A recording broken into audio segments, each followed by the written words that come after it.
Ghotki chairman ज़िला council Ghotki सरदार बंगल खान महर जिलुंड house Ahmad Mir Babar Ali Khan लुंड के नई तंजीम साजी ते मुबारकबाद दी। चेयरमैन ज़िले काउंसिल घोटकी सरदार बंगल खान लुंड हाउस पहुंची पाकिस्तान पीपल्स पार्टी ज़िले घोटकी जे सदर ऐं वाइस चेयरमैन ज़िला काउंसिल घोटकी मीर बाबर अली खान लुंड, मीर असद अली खान लुंड, मीर मोहम्मद एजाज़ खान लुंड सां मुलाक़ात कई। मुलाक़ात दौरान सियासी तंजीमी ऐं इलाक़ाई जे तरक़ीअ सां लाॻापियल मामलनि ते तफ़सीली ख़्यालनि जी ॾेवट कई वई। इन मौक़े ते सरदार बंगल खान महर ईद उल अज़हा जी मुबारकूं पेश कंदे नेक ख़्वाहिशुनि जो इज़हार कयो। मुलाक़ात दौरान सरदार बंगल खान महर मीर बाबर अली खान लुंड के पाकिस्तान पीपल्स पार्टी जे नई तंजीम साज़ी ते मुबारकबाद ॾींदे उम्मीद ज़ाहिर कई त नई तंजीम ज़िले घोटकी में पार्टी के वधीक मज़बूत ऐं फ़ाल बनाइण में अहम किरदार अदा कंदी।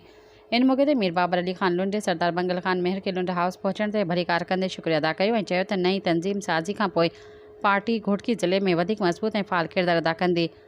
हुन चयो त पाकिस्तान पीपल्स पार्टी अवामी ख़िदमत कारकुननि जे हक़नि जे तहफ़ुज़ लाइ पंहिंजी जिदोजहद जारी रखंदी। मुलाक़ात दौरान ज़िले जी तरक्की, अवामी भलाई, सियासी हम आहंगी ऐं ईंदड़ तंज़ीमी सरगर्मियुनि बाबति पिणु ख़्यालनि जी ॾेवट कई वेंदी। हिन मौक़े ते सैयद अब्दुल्ला पिणु मौजूदु हुयो। सब्सक्राइब कयो अवामी न्यूज़ HD खे ऐं ताज़ा तरीन ख़बरुनि लाइ ॾिसंदा रहो अवामी न्यूज़ HD।